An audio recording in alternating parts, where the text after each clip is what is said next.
Abantu abadala sicela ukukhanya nempumelelo nenhlanhla kunyama khona kuvuleke, nobunzima esibhekene nabo ukhweshe. Konke esikuthintayo zethu izandla kuhlangane kuswelise empilweni. Amen. Thokoza. Mbuyelo khona ekhaya, Mthanzamini lo, Piet Retief, Mpumalanga. Ngiyakholwa kakhulu ngane zakwethu esintwini. Ithi kuwe mbuyelo khona ekhaya, la uboshwe khona ngakukhulula, mbuyelo khona ekhaya.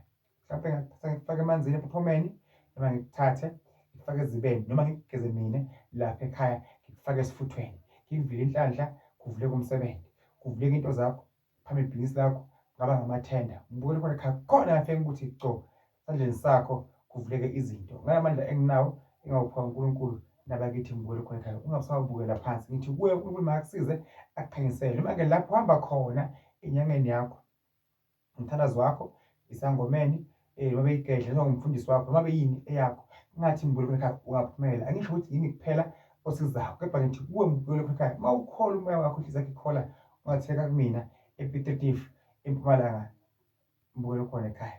Thanda kakhulu, akubusise, akukhanyisele, akunikeze amandla. La ukhona khona ungangikhohlwa, ngihlezi nginawe, ngikudinga ngaso sonke isikhathi. uNkulunkulu amandla, egameni Jesu, siyabonga. Bantu abadala, siyathokoza ngokuvela emhlabeni, bonga nje ukuphila. Kubantu mabakhululwe la bafaswe khona. Mbuyelo khona ekhaya, uyaphisa ngakhanya.